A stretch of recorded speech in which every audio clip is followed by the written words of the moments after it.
In this video, I'd like to talk about requests and approvals. The foundation or the basis of this concept is in the construction of items from other items. So, as an example, the survey tailoring module that we worked on or worked with in another video includes a U file called first name. The ID of that U file is number 8. The owner of it is JTRITZ. And that inclusion has a green check box by it here indicating that the owner of the U file has approved its usage in this module. Now, in this case, I'm the owner, and JTRITZ is the owner of both the module, this is the module owner indication here anyway, and of the U file. So the approval is automatic, the way the system works right now.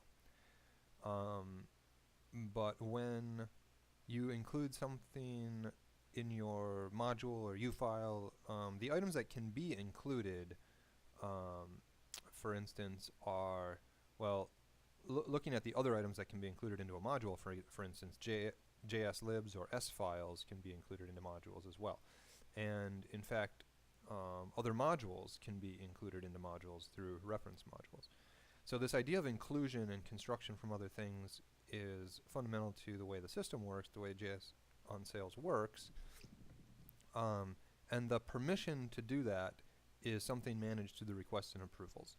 Now, what I'd like to do is take a look at this particular inclusion here from another view, and that is from the requests view. So this is a page that shows for all the items that I have requested usage, has the approval been granted or not?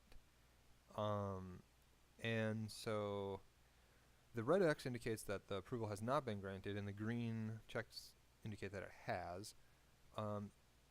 And simply, when a module is loaded from the server looks up all of these approvals and determines whether or not it has permission has been granted to include the item into the module bundle.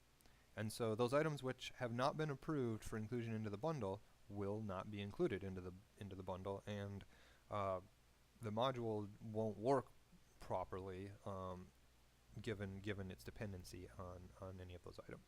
So what this does anyways is it gives the owner a chance, the owner of items, a chance to approve their use in other cases.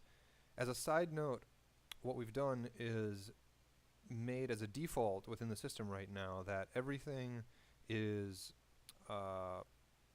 everything that is given approval has to be given an approval for free. There's no implementation right now to buy or sell, I guess, the use of an item by another item. For instance, if you own some data and you wanted to give the permission for another module by being built by someone else to load that data and use it somehow, there's a natural way to do that, which is to say, I'll give you the approval when you've paid, $4 or whatever. And so the infrastructure is there, but the implementation is not at the moment. Okay, so one other view then is the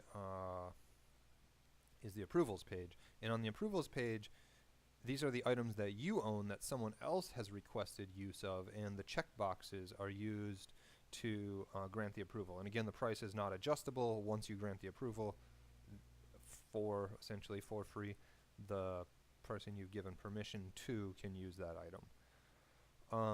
So this is the complementary view of the requests page, is the approvals page, and that's where you give approval for things that you own, and the requests page is where you can view the requests that you've made collectively.